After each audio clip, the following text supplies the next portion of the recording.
మనందరికీ తెలుసు శ్రీకృష్ణుడు అంటే సాక్షాత్తు దైవస్వరూపం. మరి అలాంటి సర్వశక్తిమంతుడు ఈ భూమిని ఎలా విడిచిపెట్టాడు? అదీ ఒక మామూలు వేటగాడి బాణం దెబ్బతోనా? వినడానికి ఆశ్చర్యంగా ఉంది కదూ. కాని ఈ కథ వెనుక మన ఊహకు అందని ఎన్నో పెద్ద రహస్యాలు దాగియున్నాయి. సరిగ్గా ఈ ప్రశ్నే మనల్ని అసలు నిజం వైపు తీసుకెళుతుంది.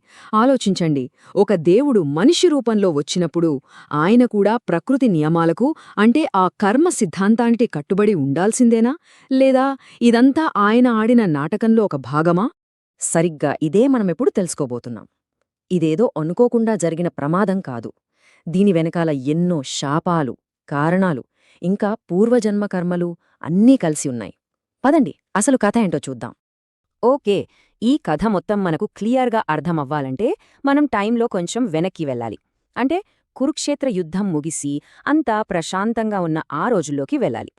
ఆ టైంలో అంతా ప్రశాంతంగా ఉంది. ద్వారక నగరమైతే సంపదతో, సంతోషంతో అచ్చం భూమిదున్న స్వర్గంలా ఉండేది. యాదవ వంశం శ్రీకృష్ణుడి అండతో చాలా హాయిగా ఉంది. కాని ఇది తుఫానుకు ముందుండే నిశ్శబ్దమని వాళ్లకు తెలియదు. ఇక్కడ్నుంచే అసలు కథ మొదలవుతుంది. ఊహించని ఒక మలుపు తీసుకుంటుంది. యాదవుల పతనం ఇక్కడే మొదలైంది. గర్వం, అహంకారం ఎప్పుడూ నాశనానికే దారితీస్తాయి. యాదవ రాకుమారులు సరిగ్గా అదే తప్పు చేశారు. కృష్ణుడి కొడుకైన సాంబుడికి ఆడవేషం వేసి కడుపుతో ఉన్నట్టు చూపిచ్చి కొందరు మహర్షుల దగ్గరికి తీసుకెళ్లి ఈమెకు ఏం పుడుతుందో చెప్పండి అని ఏగతాళి చేశారు. ఆ ఒక్క చిన్న పొరపాటు వాళ్ల తలరాతనే మార్చేసింది. ఇక ఆ అవమానంతో ఋషులకు కోపం కట్టలు తెంచుకుంది. వెంటనే శాపం పెట్టారు. సాంబుడి కడుపునుంచి ఒక ఇనుప ముసలం పుడుతుంది, అదే మీ యాదవ వంశాన్ని మొత్తం నాశనం చేస్తుంది అని. ఇక్కడే అసలు ట్విస్టుంది. యాదవులు భయపడిపోయి ఆ ముసలాన్ని అరగదీసి పొడిచేసి సముద్రంలో కలిపేశారు. కాని విధిని ఎవరూ తప్పించలేరు కదా.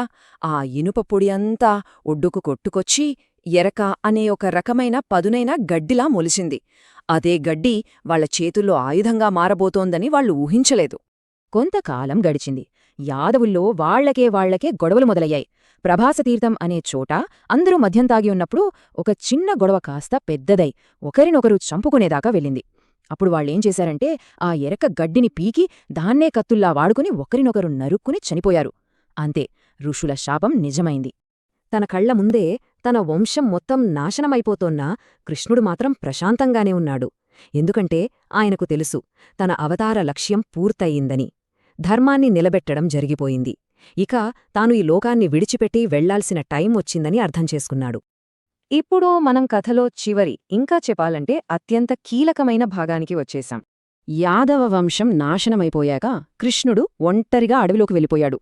అక్కడ ఒక చెట్టు కింద యోగనిద్రలోకి జారుకున్నాడు. తన ఎడమ పాదాన్ని కుడి తొడమీద పెట్టుకుని ధ్యానం చేస్తుండగా దూరం నుంచి జర అనే ఒక వేటగాడు అది చూశాడు. కృష్ణుడి పాదమలా మెరుస్తుంటే దాన్ని చూసి అదో జింక కన్ను అనుకున్నాడు ఆ వేటగాడు. అంతే, ఒక్క క్షణం కూడా ఆలోచించలేదు. వెంటనే బాణం వదిలాడు. ఆ బాణం సూటిగా వెళ్లి కృష్ణుడి మడమలో గుచ్చుకుంది. దుర్వాస మహర్షి శాపం వల్ల కృష్ణుడి శరీరంలో అదొక్కటే బలహీనమైన ప్రదేశం మరి. పరుగెత్తుకుంటూ దగ్గరకొచ్చిన జరాకి అసలు విషయం తెలిసింది. తాను కొట్టింది జింకను కాదు, పీతాంబరాలు ధరించిన శ్రీకృష్ణుణ్ణి అని గ్రహించి భయంతో వణికిపోయాడు. వెంటనే ఆయన కాళ్లమీద పడిపోయాడు. కాని శ్రీకృష్ణుడు మాత్రం ఒక చిరునవ్వు నవ్వి అతన్ని పైకి లేపాడు. భయపడకు, ఇది ఇలాగే జరగాలని రాసి నువ్వు కేవలం ఒక కారణం మాత్రమే అని చెప్పాడు. అంతేకాదు, జరను క్షమించి అతనికి మోక్షాన్ని కూడా ప్రసాదించాడు. ఇక్కడే అసలు రహస్యం దాగుంది, వినండి. పురాణాల ప్రకారం ఇది అనుకోకుండా జరిగింది కాదు. దీని వెనుక ఒక పెద్ద కర్మబంధం ఉంది. రామావతారంలో శ్రీరాముడు చెట్టుచాటునుంచి వాలిని చంపాడు గదా, ఆ వాలియే ఈ జన్మలో జరా అనే వేటగాడిగా పుట్టాడని, తన చావుకు బదులు తీర్చుకున్నాడని అంటారు. చూసారా, కర్మ సిద్ధాంతమనేది దేవుడికైనా తప్పదు. శ్రీకృష్ణుడు తన దేహాన్ని విడిచిపెట్టిన వెంటనే ఆయన ఎంతో ప్రేమగా కట్టుకున్న ఆ బంగారు నగరం ద్వారక మొత్తం సముద్రంలో మునిగిపోయింది.